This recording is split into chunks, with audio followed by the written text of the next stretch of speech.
Ladies and gentlemen, thank you for standing by. Hello, and welcome to Farmland Partners Incorporated fourth quarter and fiscal year 2025 earnings conference call.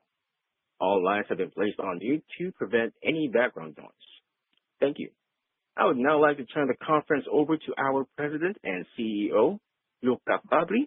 Please go ahead. Thank you, Dustin. Good morning, everybody, and welcome to Farmland Partners' fourth quarter and full year 2025 earnings conference call and webcast. We truly appreciate your taking the time to join us for these calls because we see them as a very important opportunity to share with you our thinking and our strategy in a format less formal and more interactive than public filings and press releases. I will now turn over the call to our General Counsel, Christine Garrison, for some customary preliminary remarks. Christine? Thank you, Luca, and thank you to everyone on the call. The press release announcing our fourth quarter earnings was distributed after market close yesterday. The supplemental package has been posted to the investor relations section of our website under the subheader Events and Presentations. For those who listen to the recording of this presentation, we remind you that the remarks made herein are as of today, February 19th, 2026, and will not be updated subsequent to this call. During this call, we will make forward-looking statements, including statements related to the future performance of our portfolio, our identified and potential acquisitions and dispositions, impact of acquisitions, dispositions, and financing activities, business development opportunities, as well as comments on our outlook for our business, rents, and the broader agricultural market.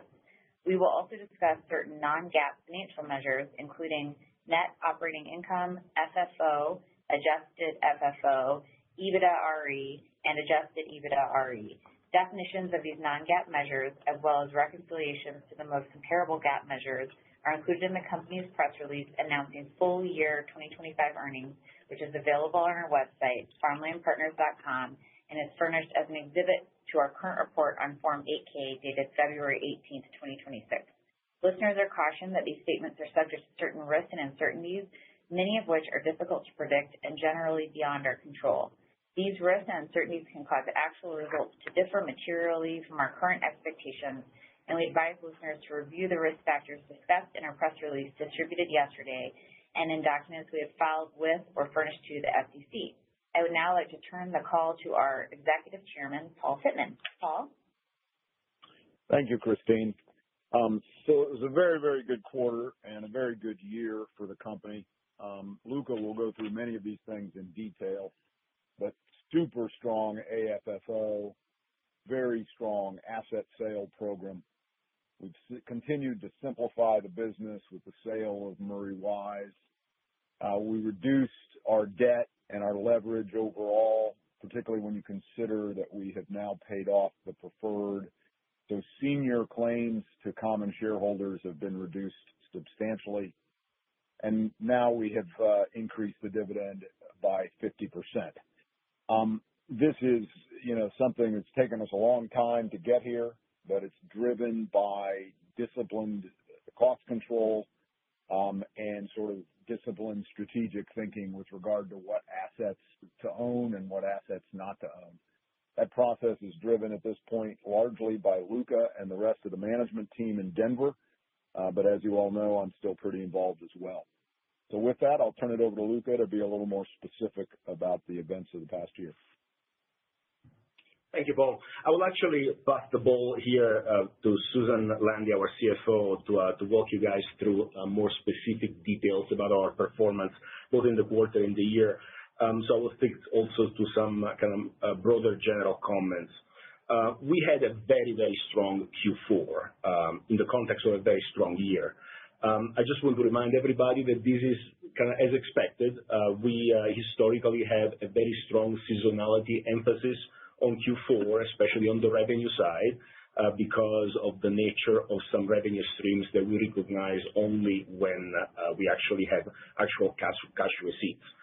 As Paul also mentioned, we had embarked in an effort to really strengthen our balance sheet and our liquidity access, preparing for the repayment of our Series A equity that we just repaid here in February. So we were able to do so as a cash repayment rather than a common stock conversion, which would have been very dilutive. So we are very happy that we were able to strengthen our balance sheet and preserve the value embedded in our stock for our shareholders. We sold our brokerage and auction and asset management subsidiary, MWA, to People's Company, but we continue to have a very close working relationship with the buyer and with our former team over there. So we essentially got a double benefit of simplifying our business and streamlining a little bit while not really losing access truly to the market intelligence that we derived from having that team within our organization. A quick word about the 2026 outlook. It is also very strong. Our approach, especially at the beginning of the year, given the comment that I just made about seasonality, we try to be realistic, and provide the best possible kind of picture to our investors as to what we expect for the year. But agriculture is a very uncertain business until you actually go and harvest the fruit and sell it in some cases. So we tend to remain somewhat cautious at the beginning of the year, given that seasonality is still far away from us. As far as dispositions are concerned, in 2026, we expect to continue doing little marginal improvements to our portfolio, with some emphasis in California, for example.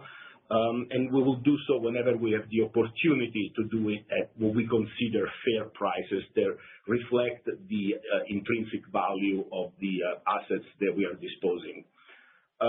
Given all of that, we felt very comfortable in raising our current dividend by 50% to 9 cents per share per quarter.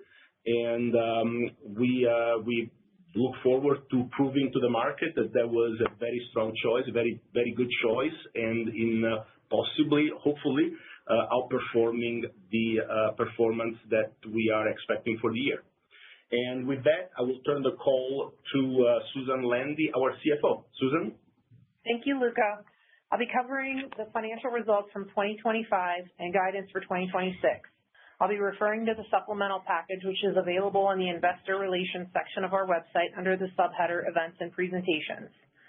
Net income was $32.2 million for 2025 and $21.8 million for the quarter, or 65 cents and 49 cents per share available to common stockholders, respectively, which is lower than the same periods for 2024.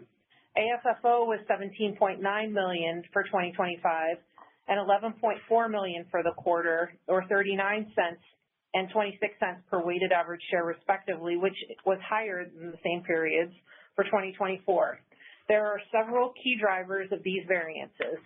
Total operating revenues declined by approximately $6 million, but this is primarily because of the dispositions that occurred in 2024 and 2025.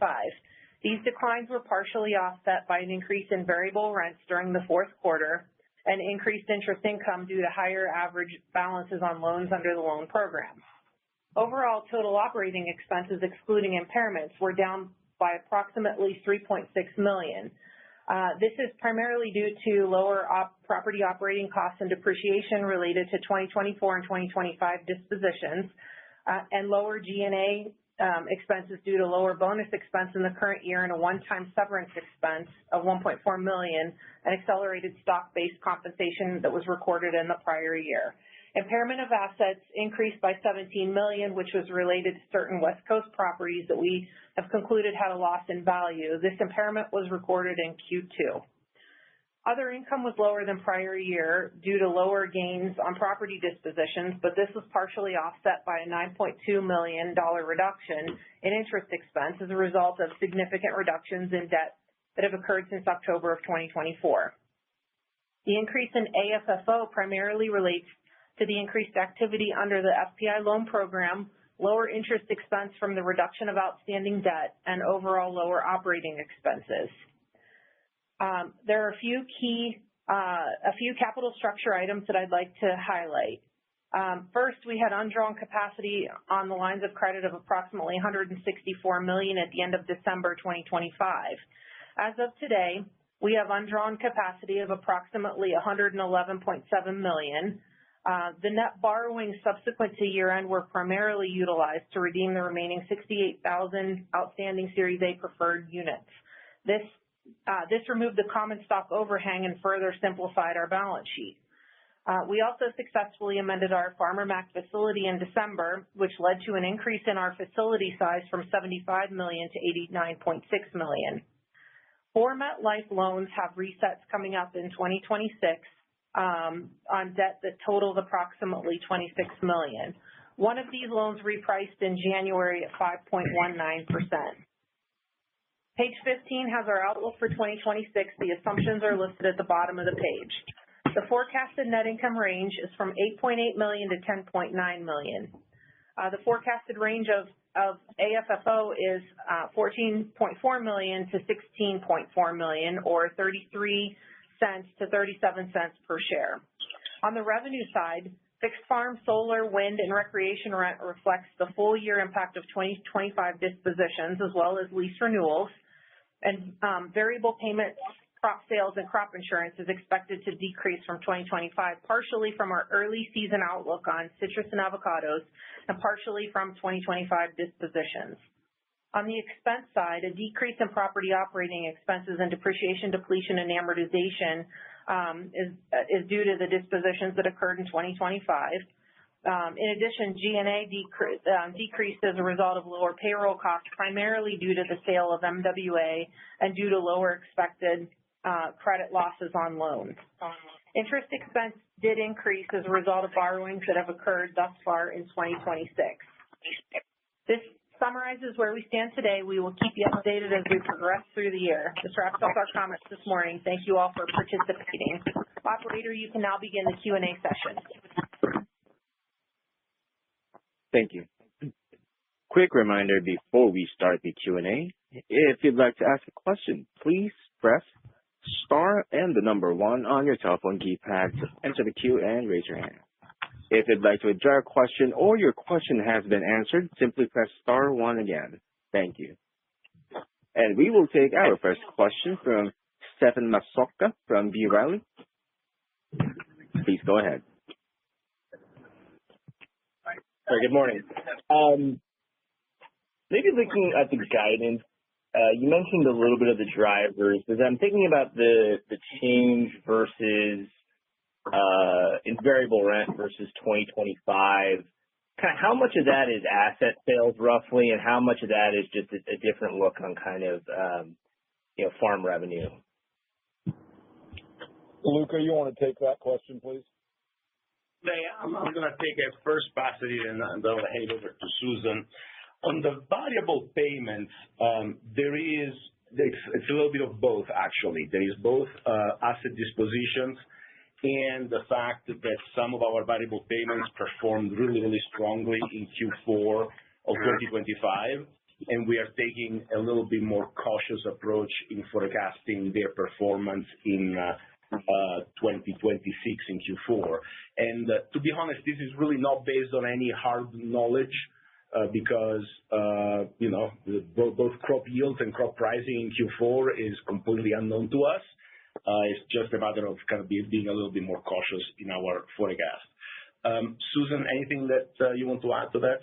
No, except that the majority of the decrease does relate to dispositions. We did have, our farm rents were, they were relatively flat. So we did primarily single year renewals as a result of that, but I'd say the vast majority of that decline would be related to 2025 dispositions. Okay. That's for the fixed farm rent. Yeah, for the fixed farm rent. Yeah. And then maybe sticking with guidance a little bit, as I think about kind of the year-over-year decline that's expected in G&A, how much of that maybe is Murray Wise? How much of that is related to kind of expectations around your loan portfolio, and how much of that is just other kind of efficiencies? And I guess maybe longer term, is the 2026 number, you think, close to what the run rate maybe is for you as an operating business? So a large part of it. Sorry. Let me handle that one if you don't mind. So Murray Wise is a significant reduction in the G&A costs because we had quite a few employees, which we no longer have on the payroll. So it's a big chunk of it. But we're also making some other cost reductions in the company and into our general overhead costs. So it's a combination of all of those things. And, frankly, think that's sustainable and ongoing run rate is where we are for the 26 year. Okay. And then on the disposition side, how should we kind of think about the runway for dispositions? How much of that is maybe contingent on the California market becoming, more open and having more transaction activity? Are there other things kind of in your portfolio that you think are kind of saleable today or beyond some of your core Corn Belt holdings? So everything in the portfolio is saleable. I mean, there's nothing that wouldn't sell. As far as California goes, the market there is now open again. The pricing isn't great, by the way, but the market is open again. You went through sort of the catharsis of buyers and sellers being super separated in terms of expectations of value, but gap's now closed out, so there's transactions occurring again. We will continue to weed out California. We have soured on California, full stop. The very best properties we have in the almonds, in particular, almonds and other tree nuts, likely to hold those. That Olin transaction is incredibly good for us. But for most of the rest of it, we will gradually liquidate it. But, we're disciplined in terms of achieving the highest reasonable prices that we can get under current market conditions. As far as the rest of the country goes, the overwhelming majority outside of California is now based in Illinois.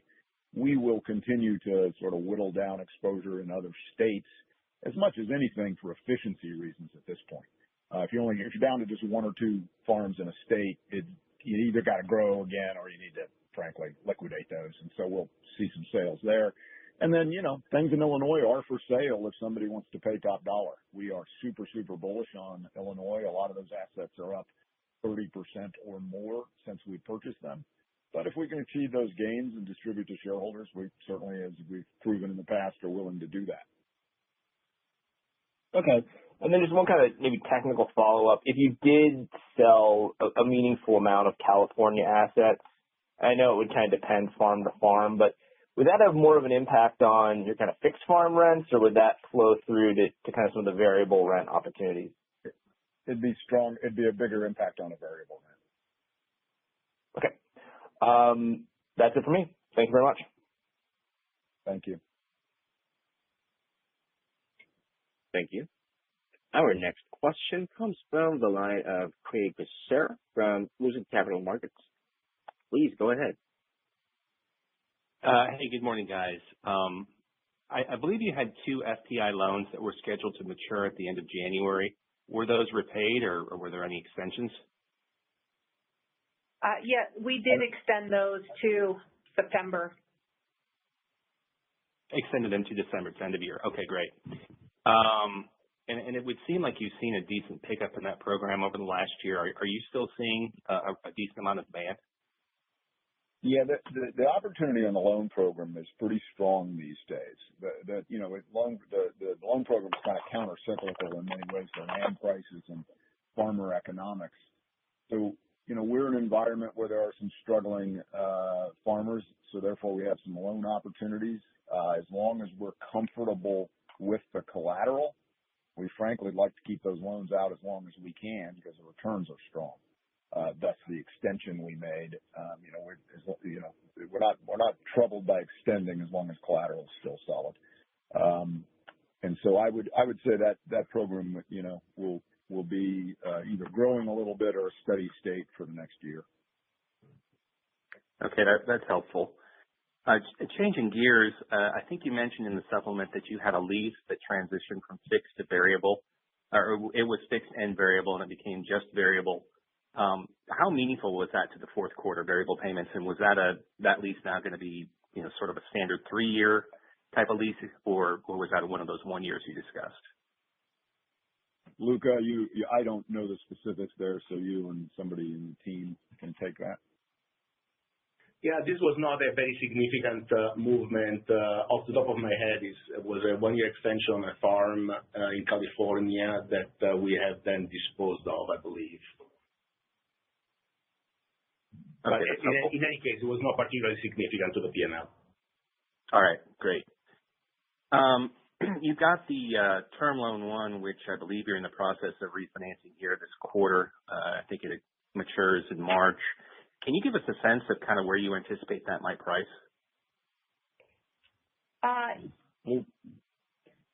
Go ahead, guys. Okay. Susan, you want to go ahead? We think it's probably going to reprice at some point in about the 5.3 range. Okay. In other words, very much in line with the market conditions that we see for this type of loans. Okay, great. It sounds like you guys might, sell a few assets out of California opportunistically. I know there aren't any acquisitions or dispositions in the guidance, but as you look at the market, whether that's in the Midwest or Southeast, are you seeing market pricing where you could creatively acquire at your current cost of capital, or seeing transactions that are attractive? So the answer to that question is, pricing is not down any significant amount anywhere in the country. In the core of the Midwest, it might be down 2 or 3% at most from the peak. The other states may be a little bit more. California, of course, is different, but we're not going to be acquisitive there in any case. So I would say when you think about making good, this is an asset class where 2/3 of your return is appreciation and one third is current yield. So you need to buy high quality farms, and you need to buy value, and you need to be financed in a way that you can be patient, because that increase in value will definitely come. It's sometimes a little lumpy, but it's highly certain. So, we can find acquisitions where we could expand. Current yield will not be as high as we would want. If interest rates continue to lower, you may be in a place in which you're not running a negative spread between debt and farm yields, which makes expansion easier. That being said, our attitude is, we don't need to grow for growth's sake. Our attitude is to create value for shareholders, whether that's through dispositions or through growth. It's about raising money, growing money, if you will, not growing crops or the size of the business. Okay, thanks. Appreciate it.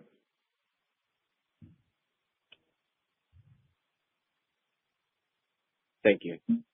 Again, if you'd like to ask a question, please press star and the number 1 on your telephone keypad. Our next question comes from the line of Towsley Hyde from Raymond James. Please go ahead. Hey guys, thanks for taking the question. With the increase in the dividend, how should we think about the capital recycling strategy and uses of disposition proceeds going forward, particularly as it relates to share repurchases? So I think, share repurchases, as our stock price continues to appreciate, will probably decline. I still think we are trading way below our breakup value or our liquidation value of the portfolio assets. But that gap has certainly narrowed, here in the first quarter. So I think, stock buybacks will be less common than they've been in the past, assuming that stock price holds. As far as increasing the dividend, we're increasing the dividend driven largely by increased AFFO.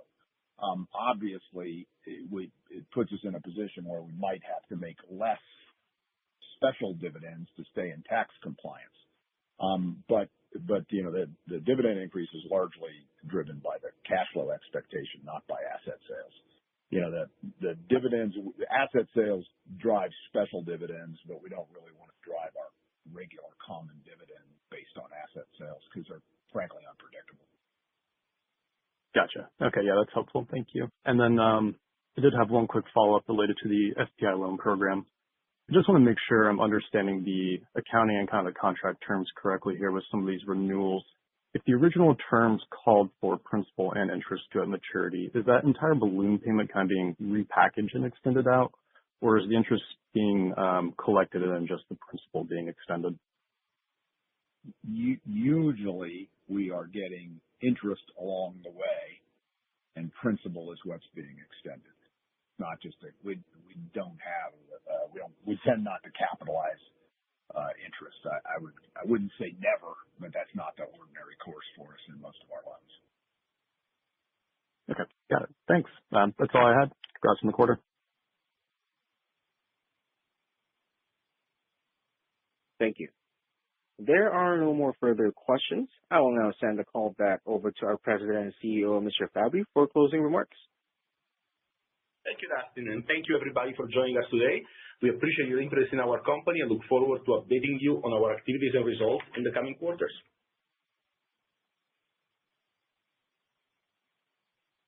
Thank you all. The meeting is now concluded. Thank you all for joining. You may now disconnect.